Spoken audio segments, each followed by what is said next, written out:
Alright, how's it going, y'all? So as some of y'all probably have heard, I recently moved across the country from Los Angeles, California to Huntsville, Alabama. And I bought my first house, and this is it right here. And so what I've been really wanting to do is go through and do pretty much a HomeLAB / UniFi network overview on how I've set up my entire network, at least as of right now.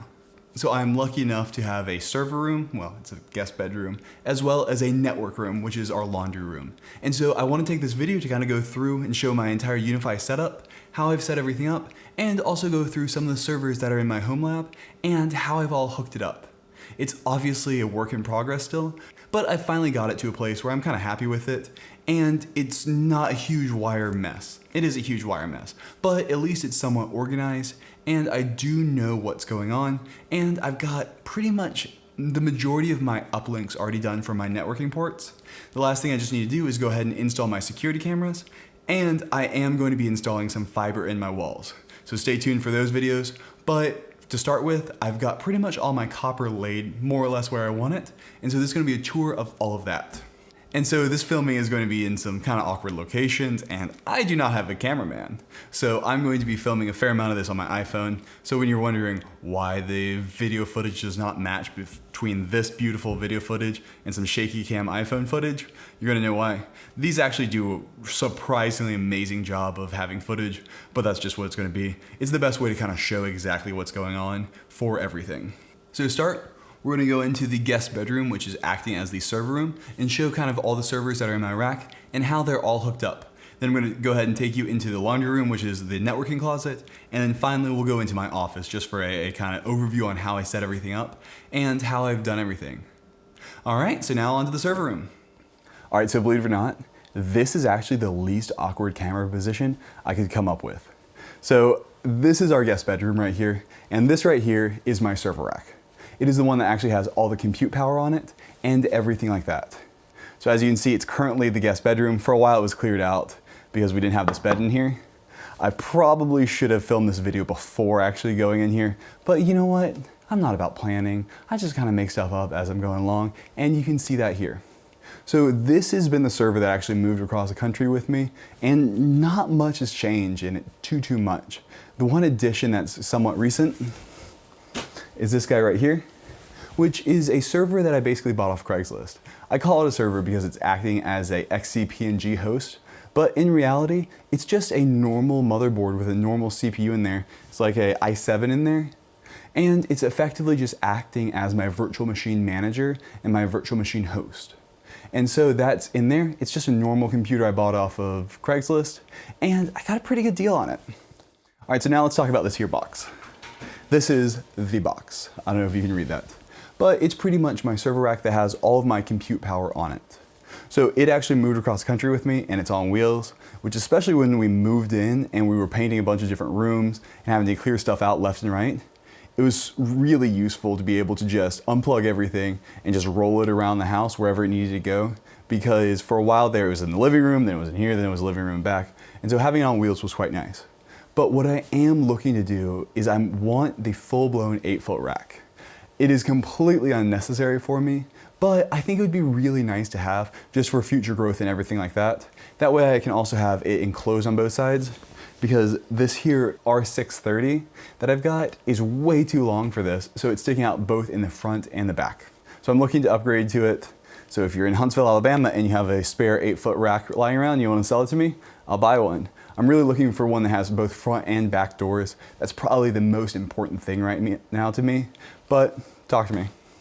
All right, so at the very top right here, I have my UniFi top of rack switch, which is the X12, if I remember correctly. So this is actually a pretty old switch, but for what I need, it's actually perfect, especially in the interim. So what this switch has, which I really wish UniFi would stop trying to kill this thing off and actually either upgrade it or keep it online, because it looks like they're trying to kill it off, is it's got 12 SFP plus 10 gig ports on there, right here. And then it's also got 4 RJ45 10 gig ports, which is perfect for everything in the world I need. Because I have both SFP plus devices and RJ45 devices, and right now, I don't have that many devices that I need the full 10 gig to, Right now it's really just 3 devices that actually need a 10 gig connection. There's my desktop, my laptop, and the Synology right here that actually has a RJ45 10 gig card on there. I'm planning on switching that over to SFP Plus, but for now it's everything that I need because it can combine everything together. And so pretty much the 4 RJ45 ports are currently being used. One of them is actually a 1 gig connection because I'm getting around one of the big limitations of the actual UniFi Dream Machine Pro below it. And it's currently hooked up to my enterprise PoE switch. So I'm only getting a 1 gig uplink to a 2.5 gigabit switch. I am going to be installing fiber in here and then getting a full 10 gig uplink. But for now, I don't need it that much. And so since it's all in work, I'm just using a 1 gig connection. But the reason I'm using it on this top rack port that could be 10 gig and not on this right here, on one of the spare ports on the UDM Pro, is the UDM Pro has one of the dumbest limitations possible, in which this right here, those 8 gigabit ports are actually only having a 1 gigabit connection up to the CPU. And the CPU is connected to both the internet in and also to the SFP Plus ports. And so, because of that, if I were to put it on the UDM Pro, I would actually be limited by all the devices in here and all the devices to the rest of my network to just 1 gig in total, which isn't that big of a deal for most people. But for me, if I'm doing stuff that requires a 1 gig connection on multiple machines, I want to have the fastest possible connection and not be bogged down. So for example, if I'm doing a backup on the 1 gig connection on the UDM Pro, I don't want my internet speed for the rest of the house to suffer because of that. And so right now I'm using that to get around that limitation. Then another one of these is going to the Synology right here. And then actually 2 of these are a very janky setup in which I've got 2 of them plugged in the wall back here. And then this wall switch right here is hooked up to the patch panel in the actual network closet. And so then that patch panel just has a little connection to 2 of the ports in my office, where I'm basically having a very long cable that goes from here to my office, but it's got a redirect into the networking closet. And the reason I did that is eventually I will be having a 10 gig switch in there. And so for the time being, it's just easier to do that. I'm probably breaking the rules on how far you can have a Cat6 run for a 10 gig connection, but I've had 0 issues with it whatsoever, which is especially interesting because I've got a lot of cables in between, way more than you would usually have, and it's still working great. And so Cat6 is easily able to run the 10 gig connection, and so I'm doing that now. It's just a little janky for the time being. So then the rest of the ports are just hooked up to the SFP Plus things. I've got 2 going into this right here, which is my R630 FreeNAS build. So there's 2 ports in the back. I'm currently switching them over from being in a LAG configuration, which is where they basically are teamed together and can service 2 devices on the same subnet at 10 gig speed each, to switching it over to having them on 2 different subnets, because I found a 20% performance drop for a single client when you enable LACP in TrueNAS. I think it's probably a bug in FreeBSD or just something that's not very optimized in FreeBSD that causes, when I have LACP enabled, my overall throughput for a single client drops by 20%, which is just too much for me considering how rarely I will ever use LACP. So I'm planning on switching this up to where, you know what, it's okay that it's not as fast as it could be, and I do have some bottlenecks, but I'm switching them over to different subnets, which is way more efficient than using LACP because you can just tell everything where it is. Then I also have 2 10 gig SFP Plus connections to my server right here. And so that allows me to have faster file uplinks for any file transfers I'm doing, and those are actually have LACP. I am planning on actually probably expanding that to a 4-port card, just so I can have it on a bunch of different subnets and VLANs, so that way I can get the most performance out of the thing. Then down here, I've got my UDM Pro, which I go back and forth on enjoying. It's currently running Protect for me as well because I got a new UniFi doorbell, trying that out. And I mean, it works well and it's a pretty good deal for the price, but there's just some limitations to the thing that just drive me crazy. I swear UniFi sometimes hampers their own products on purpose just to do it. I mean, the UniFi Pro SE, which is the new one that just came out, still has that CPU bottleneck where you've got a 2.5 gigabit WAN in, but that means that the PoE Plus ports that it's actually got on the UniFi Dream Machine Pro SE, those still have a 1 gigabit uplink to the CPU. And so that means you cannot use those ports to use the full utilization of that 2.5 gigabit connection. It's insane. They really need to figure some of their stuff out. I swear they're adding in limitations on purpose to make people buy their more expensive switches. Then on the shelf, I've got some of my smart home devices. So I inherited this house as a smart home from the previous owner. So I've got two different smart home boxes there. One is a Habitat and one is a Lutron. And so I've got those two here. Then I've also got my own in there as well, which is for my Hue bulbs. So I've got 3 different smart home boxes. And I also keep a separate Raspberry Pi running in there 24/7, which is my backup DNS server. So right now my DNS server is split up into 2 different locations. There's one of them there as backup, and one of them is a virtual machine there. And so that way, if I ever take down this box, I'm not going through and going to take out DNS for the entire network. I am planning actually adding a 3rd one into the Synology, just because DNS is a huge pain if it goes down. And so I am planning on actually relocating those boxes into the networking closet overall and having this be a little bit cleaner. But for now, that's just where they are. It's in work, as it always is. So then down here, I've got my Synology that I've had for a long time now, is the DS1819 Plus. And it needs an upgrade. Synology sent me the DS1621 Plus for a few months, and testing that thing out was just insane. It is remarkable how much more performant that device is than this device is. It's a huge upgrade, and I've really been wanting one, but I just don't need it right now. And I've started using mostly my FreeNAS build, which TrueNAS, for video editing, which requires all the real throughput. And so either way, I just don't need that much performance out of it, though it would be nice because those things pack so much more punch. So then down here, I've got my TrueNAS build that is set up running TrueNAS 12. And these are 7 SSDs in here that are all in a RAID Z1 configuration. And that's what I video edit off of. This thing has a ton of horsepower, but it's also not as fast as you would expect.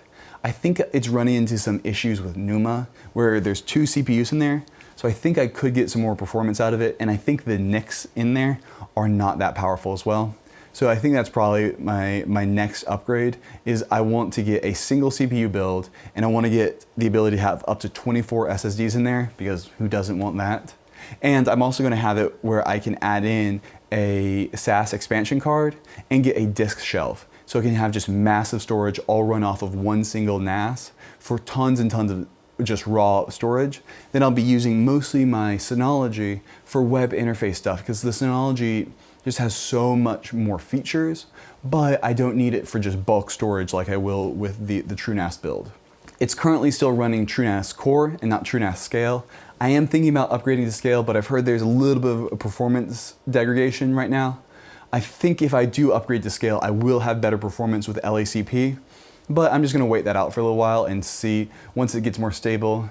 TrueNAS, the first release, they say it's for businesses, but last time with the upgrade from TrueNAS 11, which was then FreeNAS, to 12, for the first 3 revisions they sent out, I had absolutely terrible performance, and so I had to revert back. And so I'm just gonna wait this out, because right now I've got too much going on to really test out a new OS.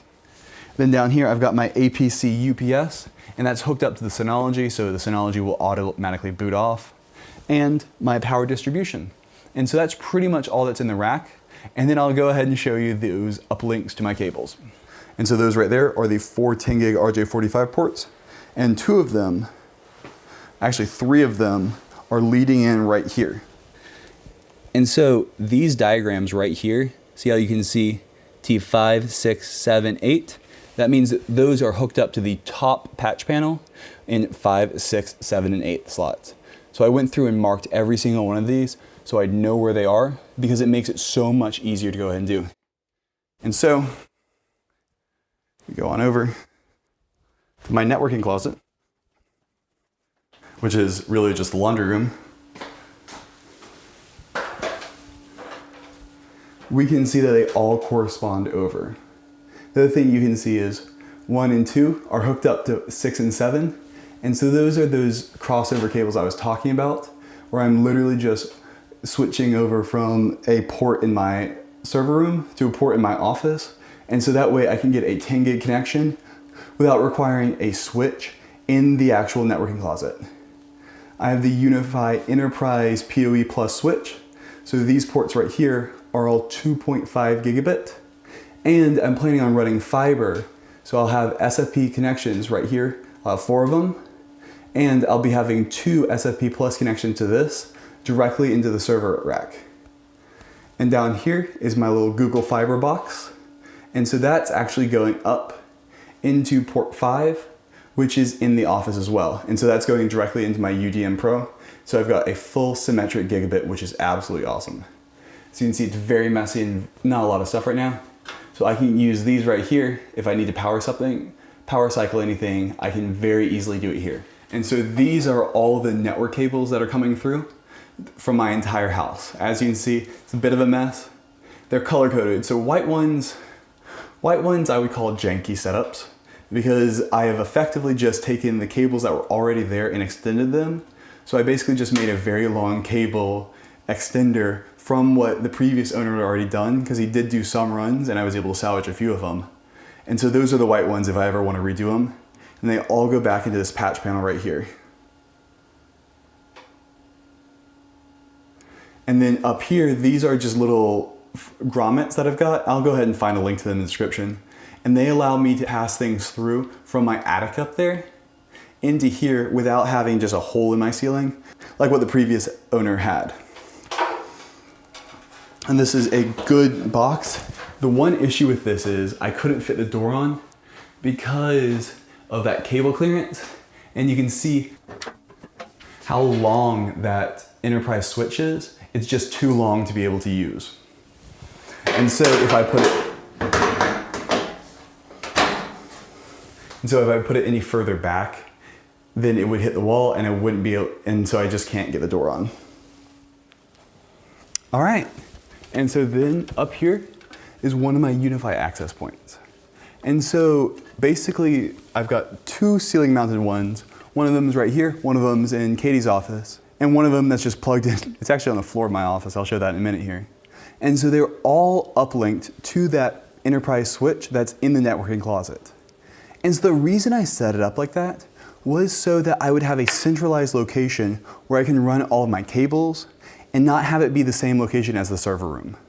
So for me, I'm still gonna have to sell this house at one point, and having a buyer go through and see that the guest bedroom has a giant hole in the ceiling with thousands of cables coming through it and it's a huge mess would not be too enticing to buyers probably. However, having it nice and clean in the laundry room is a much easier sell. The other thing that's really important about it is it also keeps the entire area a lot cleaner overall. Because in my server room, I don't have a giant mess of cables also coming in. Instead, all my copper Ethernet cables are located in one small rack, and so it all is set up there. And it keeps it so much cleaner in my opinion, and it's a lot easier to service in that way. It keeps the segregation in between the 2 kind of setups, so I can change however I'd like to have my overall rack in my server room, guest bedroom, but I don't have to go through and rewire everything. That mount in the laundry room is going to be permanent. It's always going to live there unless the next buyers want to go through and just chop all that stuff out. It's going to live on that wall, and it doesn't need to move or anything like that because it's all permanent. And so that really gives me that flexibility, which is really nice. I would recommend other people try to do the exact same thing if it works out for you, because it's going to allow you a lot more flexibility down the line for everything. So for my access points, this one right here is just unbelievable. I've talked about it in previous videos. This is the UniFi Wi-Fi 6 Access Point Pro. It's got the 4x4 antennas, and it has just far better performance than anything I've ever tested with Wi-Fi access points. I have been very impressed by this thing, and I have gotten 700 megabit internet connected to this thing. Over Wi-Fi, it's a game changer. That is the only way to describe it. It's just got different levels of performance than anything else. And so the other thing about this is it's nice and ceiling mounted, and so it really just kind of blends into the rest of the room. If you look around your house, you probably have smoke detectors, a bunch of stuff already on the ceiling. So just having one more thing is really not too big of a deal. And so that's why I've really liked it. and it's just giving me really great internet. So I have gone through and tuned them all to make sure that roaming does occur properly.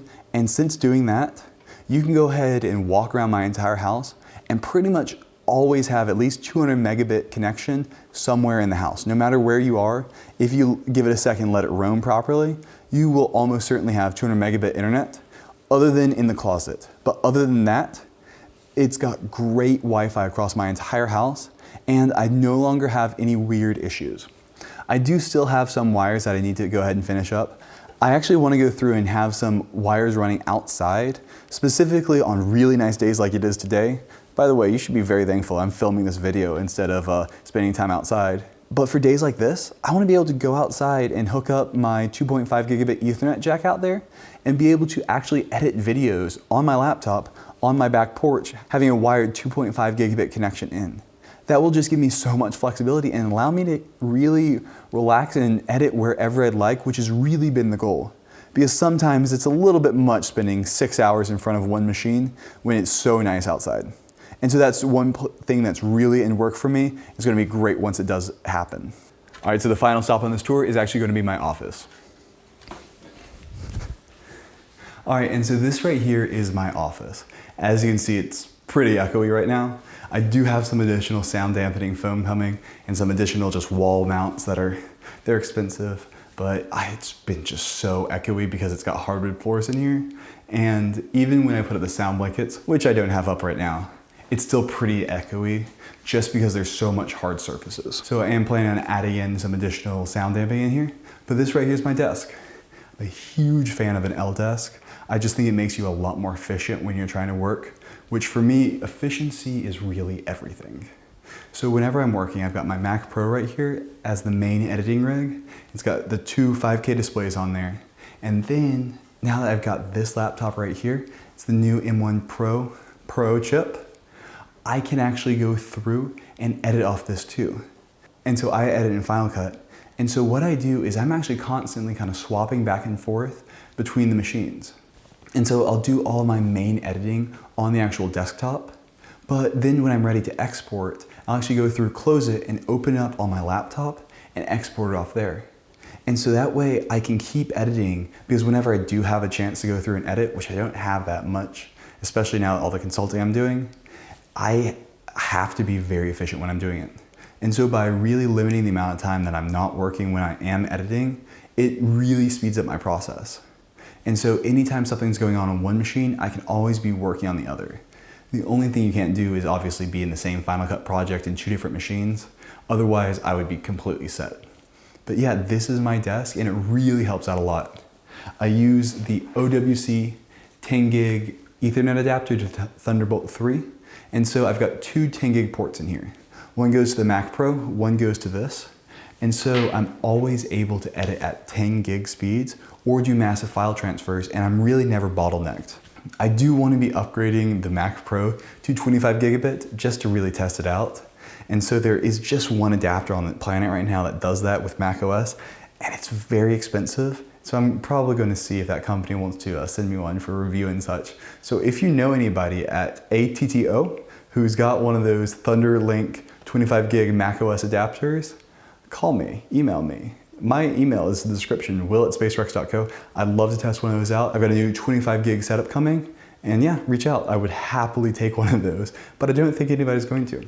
And so currently in this office, I've got 8 network ports, which is probably overkill, but it's really helpful for videos. And so I've got 4 that are right here behind the Mac Pro.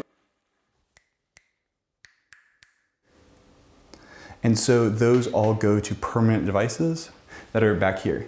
And then I've got another 4 right there that I use for videos where I ever need something. My plan for the future is actually to have 2 fiber ports right there, as well as 2 fiber ports right here, and 4 more Ethernet ports, which is complete and total overkill. But the advantage of having that is I'd be able to pull in a 25 gig connection from my closet and be able to run everything like that. So that's going to be really advantageous for this entire setup. I've got 8 fiber optic cables that are currently in my garage that I just need to go through and install in the walls. And 4 of them are coming in here, and 4 of them are coming in my laundry room. And so they're all going into the actual surfer room, quote unquote. I've got a wall plate that fits 8 different ones as a double wide. So I'm going to be using that. And so that way I'll be able to not only have fiber optic cables for this Mac Pro, but I'll also be able to have 2 more fiber optic cables because I want to do LACP or something like that into anything I want to be on a test bench over here. So I can be filming videos and still running everything. And so that's really my plan for this entire setup, and it is constantly in work. But that's the current setup I've got. I also painted all these walls, and look how great they look. And it's starting to really come together. All right, well, that's gonna be it for this kind of tour ad hoc review. I don't even know what this video was, but if you enjoyed it, subscribe and have a good one. Bye.